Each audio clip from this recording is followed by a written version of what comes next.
이슈의 중심 최경영의 최강 시사. 예, 대통령 선거 한 달 앞으로 다가왔는데요. 막판 전략과 현안에 대한 대응 방안 더불어민주당 우상호 총괄선대본부장과 총점검합니다. 우상호 본부장님. 네네. 안녕하세요. 예, 안녕하십니까. 네. 일단은 이낙연 전 대표가 선대위 총괄선대위원장을 맡았는데요. 이게 어떤 네네. 걸 의미하나요?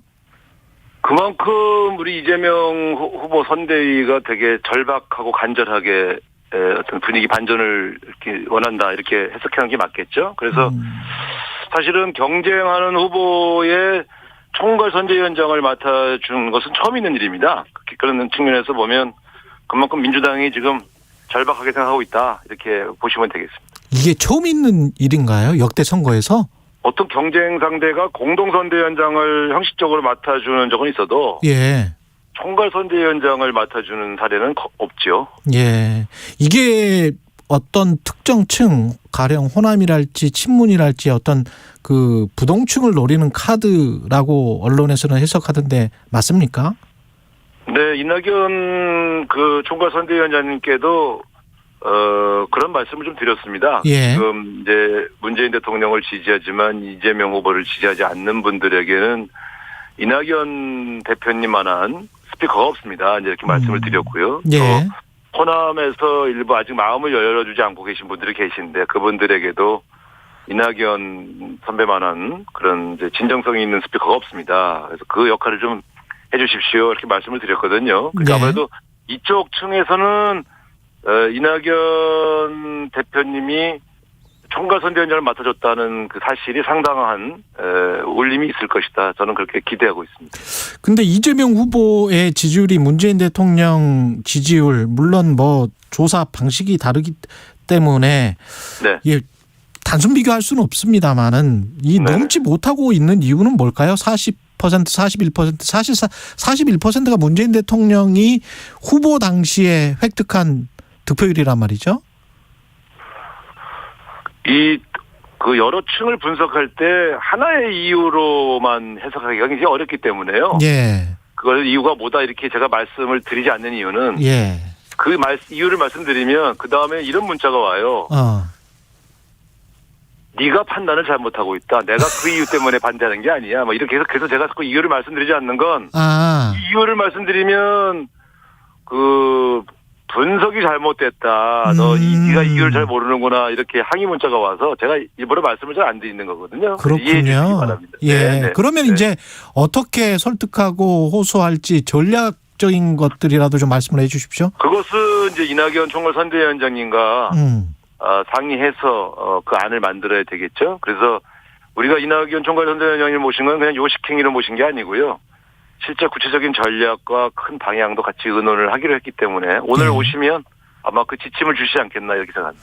또 다른 변수가 이제 여론조사가 맞냐 틀리냐 이걸 어떻게 판단해야 되느냐 이 문제일 것 같은데 샤이 이재명이 존재하느냐 또는 샤이 윤석열이 존재하느냐 이런 것도 각 당의 관심일 것 같습니다.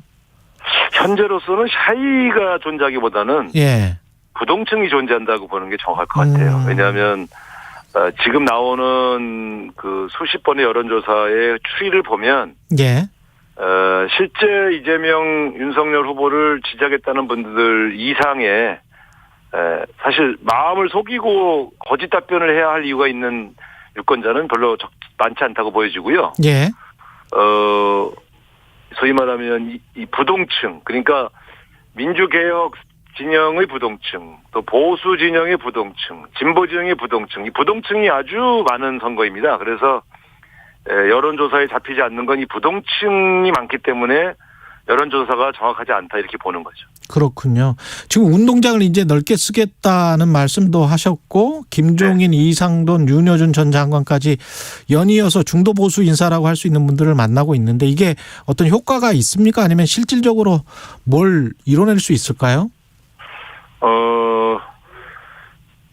이낙연 총괄선대위원장님을 모시는 문제라든가 또 그 이상돈, 김종인, 윤여준 이 합리적인 보수 진영의 지도자급 인사를 만나는 이 행위 전체가 이 후보가 유권자에게 보내는 신호 아니겠습니까? 그러니까 굉장히 넓게 운동장을 쓰고 있구나. 그리고 이 사람이 굉장히 절박하구나. 그리고 조금 결이 다른 쪽도 포용하면서 같이 가는구나 하는 것들을 분명히 판단하실 겁니다. 그렇기 때문에 저는 반드시 도움이 된다고 보고 있고요.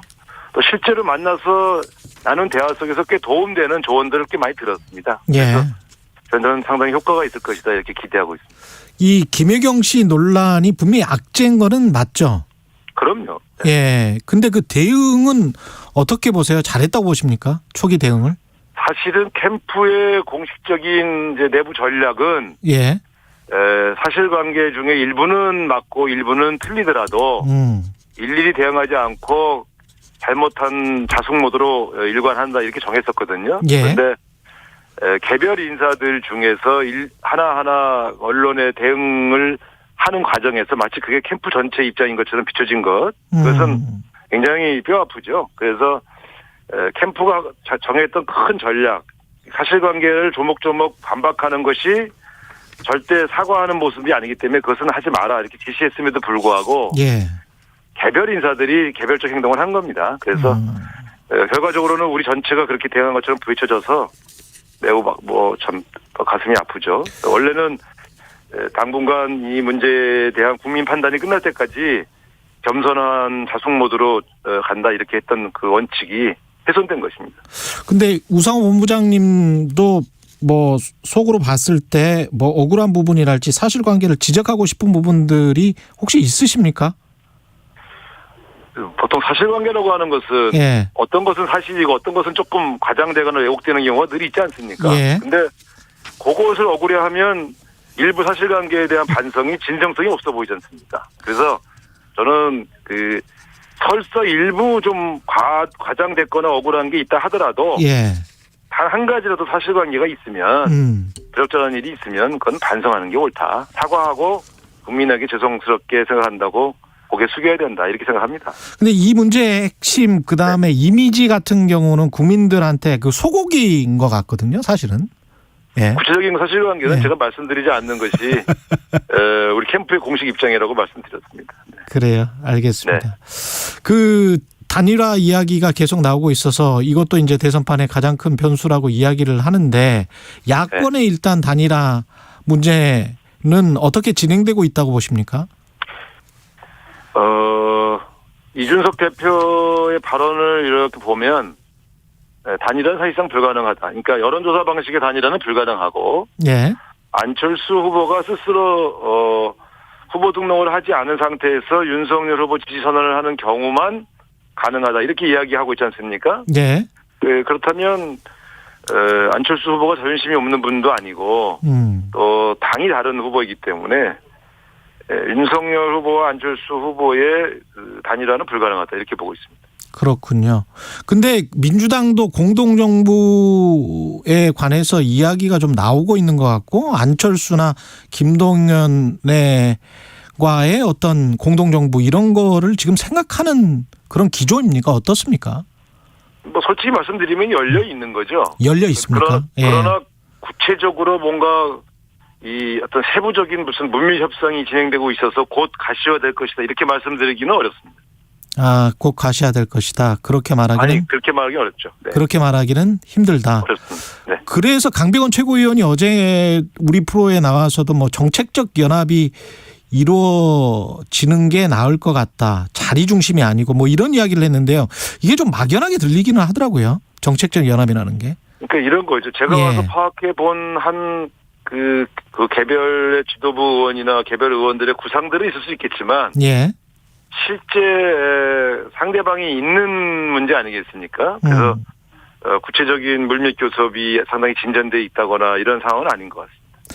그렇군요. 지금 이재명 후보의 그 배우자 김혜경 씨 리스크에 관해서 말씀을 여쭤봤었는데 윤석열 씨 관련해서도 이제 윤석열 후보의 배우자 리스크 그다음에 본인이 대장동과 관련한 어떤 녹취록이 지금 추가 공개되면서 이게 좀 문제가 되고 있는 것 같은데요. 이 부분은 어떻게 보세요?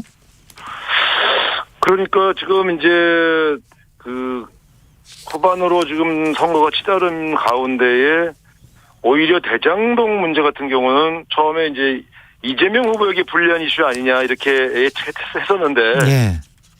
갈수록 윤석열 후보도 김만배와 연결이 돼 있네라는 그런 측면들이 부각되고 있기 때문에 국면 자체가 좀 묘하게 흘러가고 있다 이렇게 봐야 되겠죠.